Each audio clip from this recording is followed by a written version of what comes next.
예, 이종우의 특별한 시선입니다. 이종우 주식평론가 모시고 7월의 마지막 또 8월 전망까지 좀 해보는 시간 갖도록 하겠습니다. 어서 오십시오.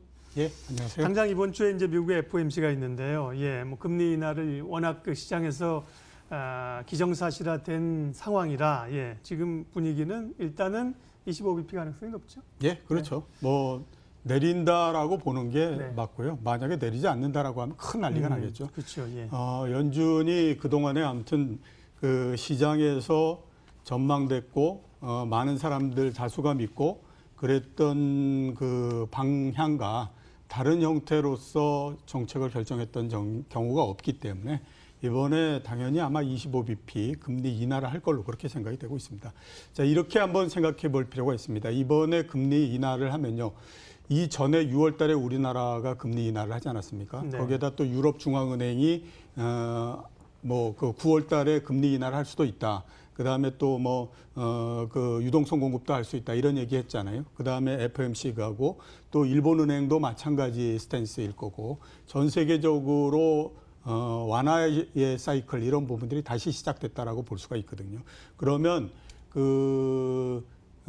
금융위기 이후로 이번이 세 번째 완화 사이클에 들어간다라고 네. 볼 수가 있습니다. 그래서 그런 면에서 상당히 아무튼 지금 그 기대가 많은 그런 그 상태인데 앞에 1차, 2차 완화 사이클에 비해서는 상당히 좀 약하지 않을까라는 생각이 듭니다. 참고로 한번 말씀드리게 되면요. 1차 완화 사이클은 2009년도 중반에 시작을 했고 2010년도 7월 달에 한 1년간 계속하다가 마무리되는 그런 형태였었습니다. 완화 사이클이 시작된 가장 큰 계기는 미국이 양적 완화를 이때 시작을 했거든요. 당시에 1조 8천억 달러 정도의 자금을 투입을 했었는데 이 부분들이 가장 크게 역할을 했다라고 볼 수가 있고요. 주가를 보면 선진국 시장 40% 올랐고 그다음에 신흥국 시장이 105% 올랐기 때문에 굉장히 큰 폭으로 모든 곳에서 주가가 올라가는 그런 형태였습니다. 이렇게 주가가 크게 올라간 거는 그 이전에 주가가 상당히 낮은 상태였었죠. 그 금융위기가 나면서 많이 떨어졌기 때문에 그런 부분들이 있고 그다음에 금융위기로 해서 경제가 굉장히 나빴다가 1차 완화 사이클을 계기로 해서 경기가 좋아졌던 부분들이 맞물려서 올라가는 그런 형태였었습니다. 자, 이제 2차 완화 사이클 한번 보게 되면요. 2012년도서부터 시작해서 2014년도까지 죄송합니다. 2년 동안 계속되는 형태였었는데요. 미국이 2차 양적 완화 했었고요. 그다음에 유럽이 그 당시에 재정위기 이런 부분들이었지 않습니까? 그래서 이거를 타개하기 위해서 유동성 공급을 했던 것이 가장 크게 역할을 했다. TLTRO, 이렇게 볼 수가 있죠. 대신에 주가는 좀 다르게 움직였습니다. 1차 때하고 다르게 선진국 시장 40% 올랐는데 신흥국 시장 4% 올랐는데 그쳤고요. 40이 아니고요. 신흥국이 4%예요. 4% 오르는데 그쳤죠. 네. 우리나라 시장이 이때서부터 박스권에 들어가 버렸지 않았습니까? 그리고 이번이 3차입니다. 3차는 어떻게 될까 생각해 보면 1, 2차에 비해서 상당히 좀 못 미칠 거다라는 생각이 들고 이미 그런 그 영향이 나타나고 있는데요. 아시는 것처럼 미국 시장은 사상 최고치를 기록하지 않았습니까? 우리는 오늘 아침에 보면 2050포인트조차도 이게 버텨낼 수 있을지 없을지 하는 그 의문이 드는 상태고 유럽이나 이런 쪽의 시장이 상대적으로 약합니다. 전고점까지도 못 올라오고 있는 상태거든요. 그러니까 시장이 제일 처음에 2차 때는 모두 다 올라갔다가 두 번째는 선진국만 올라갔다가 지금은 미국만 올라갔다가 이런 형태로서 계속 좁혀들고 있는 상태잖아요. 이런 형태가 된 것은 일단 주가가 상당히 좀 높은 상태이기 때문에 이거에 대한 부담이 상당히 좀 있다라고 봐야 될 것 같고요. 그다음에 오랜 시간 동안 저금리가 계속되다 보니까 투자자들 사이에서는 저금리가 이미 만성화되어 있는 상태다라고 봐야 되거든요. 그런 면에서 전체적으로 힘이 앞에 비해서 좀 떨어지는 상태이기 때문에 FOMC 회의가 열리고 이렇게 되면 이게 호재인 것은 분명하지만 시장을 움직이는 데는 조금 좀 힘이 크게 되지는 않지 않겠느냐 이런 생각이 좀 듭니다. 네, FOMC에서 금리를 내린다는 것을 시장이 이미 알고 있기 때문에 그리고 이제 생각했던 것만큼 시장이 원하는 것만큼 50bp를 내려주지는 않을 거기 때문에 걱정이 좀 되는 건데 그러면 이후에 오히려 실망 매물로 인해서 주가가 좀 하락할 가능성도 염두에 두어야 됩니까? 결국에 보게 되면 이번 주 시장이 어떻게 움직일 것인가 이 부분이 단기적으로 봤을 때는 굉장히 중요하지 않습니까? 어떻게 보게 되면 말씀드렸던 것처럼 이게 대단히 좋은 부분이다라고 생각하면 여러 나라들이 그 완화 정책에 들어갔고 미국의 FOMC 회의가 그 완화 정책의 저희 이 화점을 찍는 그런 부분들이기 때문에 그런 면에서 대단히 괜찮다라고도 볼 수 있지만 네. 또 하나는 뭐냐면 이미 어느 정도는 예상을 했으니 이 예상했던 모든 카드가 다 나왔으니 이제는 별로지 않겠느냐 이렇게 해서 반대로 소강 상태에 들어갈 가능성도 있고 두 가지입니다. 네. 제가 생각했을 때 가능성은 소강 상태에 들어갈 가능성이 훨씬 더 높다 이런 생각이 듭니다. 과거에 금리를 인하하고 할 때의 주가가 움직였던 것을 보게 되면요. 금리를 인하하기 전까지는 주가가 올라갑니다. 기대가 있기 때문에 그렇죠. 첫 번째 금리 인하가 이루어지고 나면 기대가 현실화됐기 때문에 주가는 소강 상태에 들어갑니다. 그리고 두 번째 금리 인하의 그 모양이 잡히면서부터 이제 이렇게 움직이는 형태가 되는데 그런 면에서 보게 되면 이번 그 수요일 날 FOMC 회의 결과가 알려지고 하는 것들이 그렇게 대단한 뭐 호재가 되거나 이럴 가능성은 현재로서는 높지 네. 않다라고 봐야 될 것 같고. 그건 반영이 된 거일 예. 거고요. 문제는 이제 더 빠지지 않느냐, 재료 노출률 이걸 걱정하는 거죠. 제 생각으로는 네. 조금 빠질 가능성도 있다라는 네. 생각이 듭니다. 그러니까 이미 재료 노출 다 네. 된 거고요. 그다음에 또 앞에서 말씀하셨던 것처럼 이번 금리 인하에 대해서는 기대가 굉장히 높았잖아요. 네. 심지어 중간에 보게 되면 50bp 얘기도 했었거든요. 네, 네. 근데 과연 그 금리 인하를 하고 난 다음에 FOMC가 뭐라고 얘기할 건가 그쵸? 연준이 예. 한번 생각해 보면요. 아마 다음 금리 인하의 시점을 정하지 않고 넘어갈 겁니다. 특히 2분기 성장률이 굉장히 높았기 때문에 이거를 특정하기가 굉장히 어렵거든요. 그러니까 결국 그 다음 카드를 이제 봐야 되는 그런 상황이 됐는데 다음 카드가 만만한 상태가 아니기 때문에 아마 주 중반을 넘으면서부터 미국 시장도 좀 소강 상태에 들어가지 않을까.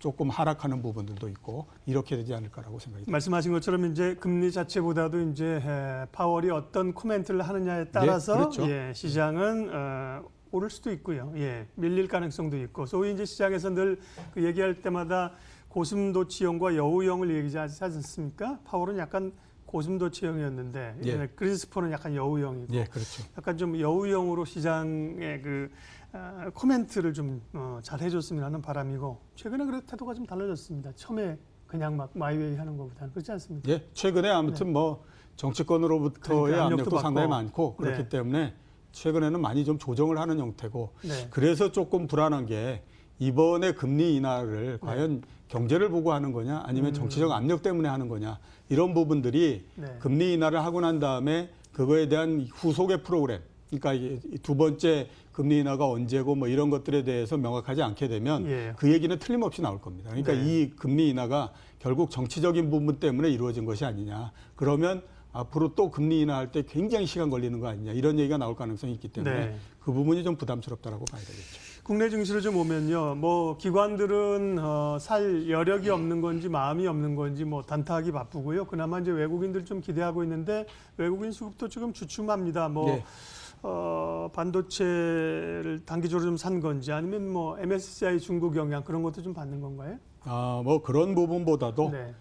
외국인들의 매수는 크게 이제 세 가지 요인 때문이라고 봐야 네. 될 것 같은데요. 하나는 선진국 시장이 계속해서 상승하니까 이 부분들이 크게 역할을 했다라고 봐야 될 것 같고요. 네. 두 번째는 특히 이제 또 반도체 이런 것들이 최근에 반도체 가격이 올라가면서 상당히 이 긍정적인 형태로서 움직이지 않습니까? 예. 그래서 이제 이 부분들도 있고요. 세 번째는 말씀드렸던 것처럼 세 번째 완화 사이클을 통해서 유동성이 공급될 거다. 이런 것들에 대한 기대, 이런 부분도 있기 때문에 이제 전체적으로 이게 이제 진행되고 있는 상태인데 이 문제를 보게 되면요. 지금까지 외국인들의 매수는 정말로 반도체에 의해서 이루어졌습니다. 그렇죠. 삼성전자 한 종목에만 2조 정도의 순매수가 이루어져 있는 상태거든요.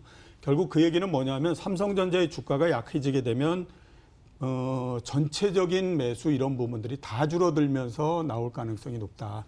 이렇게 이제 볼 수밖에 없죠. 그리고 최근에 그 거래량이 작기 때문에 외국인들의 매수 이런 부분들이 역할을 크게 하는 거거든요. 만약에 이렇게 거래량이 작은 상태에서 외국인들이 매수가 아니라 매도로 돌아선다 하게 되면 그거는 거꾸로 또 영향을 미치는 형태가 되잖아요. 그러니까 그런 면에서 봤을 때에 외국인들의 매수가 계속되고 뭐 이런 부분들이 있기는 하지만 상당히 좀 답답한 상태다. 이렇게 볼 수가 있지 않을까. 달러가 좀 약세로 돌아와 그나마 돈이 좀 빠져나올 텐데 달러가 좀치 약세로 안 가네요. 예, 그렇죠. 지금은 경기나 이런 측면으로 봤을 때는 네.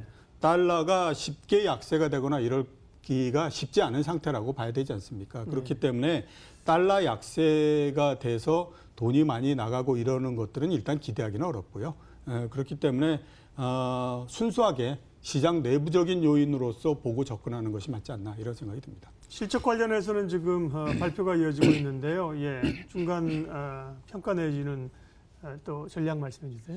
지난주까지 코스닥, 코스피 합쳐서 네. 대략 130개 넘는 기업이 이익을 발표했는데요.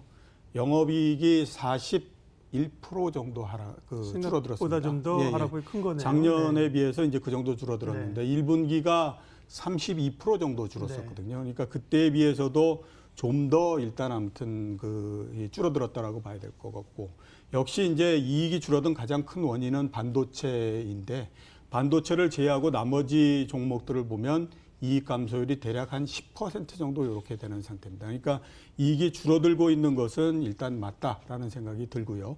이런 부분들이 역시 이제 경기 둔화와 이런 것들에서 오는 거니까 당장의 실적이 회복된다든가 이러기는 쉽지는 않다라는 생각이 듭니다. 그래서 당분간 아무튼 낮은 실적 이런 걸로서 갖고 가야 된다라는 생각이 드는데, 주가는 조금 많이 반영을 하지 않았나라는 생각이 들어요.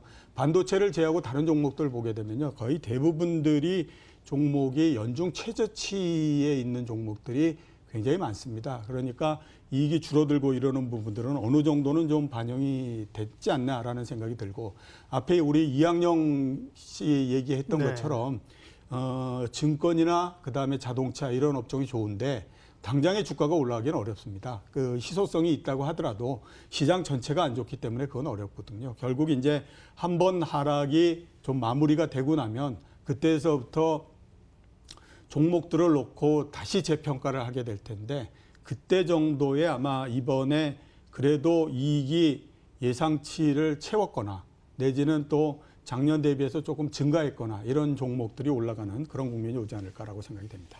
올해 5월이 굉장히 어려웠습니다. 기억하시겠지만 6월에 좀 반등이 오다가요. 7월에도 기대는 있었는데 뭐 엎친 데 덮친다고 일본 악재까지 겹치면서 또 어려웠습니다. 7월 말 8월 또 8월 장세는 어떻게 보시는지. 주가가 많이 하락을 했는데 네. 제가 참 제일 당황스러운 것 중에 하나는 네. 시장이 이런 상태가 되면 많은 사람들이 시장에 굉장히 관심을 갖는 것이 일반적이거든요. 그러니까 보시면 미국 시장은 사상 최고치를 기록했고 네. 우리는 연중 최저치를 향해서 가고 있으니까 굉장히 그할 텐데 별로 그렇게 관심이 없는 것 같아서 시장의 위상이 굉장히 좀 약해지지 않았나라는 생각이 들어서 좀 걱정이 되는데요. 자, 이제 우리가 당분간 봐야 될 변수는 세 가지입니다. 하나는 FOMC 결과. 앞에서 제가 말씀드렸던 것처럼 결과는 25bp 당연히 인하를 할 텐데 그 이후에 어떤 얘기를 할 거냐 하는 부분들입니다. 그러니까 추가적으로 금리 인하 이런 것들에 대한 암시나 이런 것들이 강하게 이루어지지 않게 되면 시장이 그 부분들에 대해서 상당히 세게 반응을 할 가능성이 있기 때문에 거기에 대해서 상당히 초점을 맞추셔야 된다라는 생각이 들고요.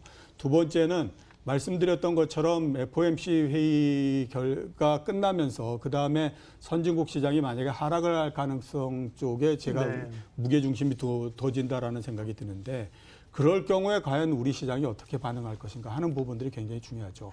지금까지는 올라가는데도 약했는데 약하면 또 더 약해질 거냐, 아니면 이미 하락을 했기 때문에 약해지더라도 이 부분을 어느 정도 방어할 수 있을 것이니까 하는 부분들, 이게 이제 중요한데, 일단 이번 주 전체적인 시장은요 2050을 놓고 계속해서 밀고 당기는 그런 형태가 계속해서 진행이 될 걸로 생각이 됩니다. 아직까지 그 밑으로 밀어낼 만한 용기도 없는 상태이기 때문에 그거를 놓고 당기고 밀고 이런 형태가 되겠죠. 예, 좀 말씀 평론가님이랑 했지만 조금 더 그러면 다행스러운 것은 우리 파월이 조금 달라졌어요. 전보다는 그런 노련미랄까요? 시장에 대응할 수 있는 방법을 알기 때문에 또 좀 기대를 해봅니다. 이종우의 특별한 시선, 이종우 평론가님 함께했습니다. 인사드리면서 오늘 순서 마치겠습니다. 고맙습니다.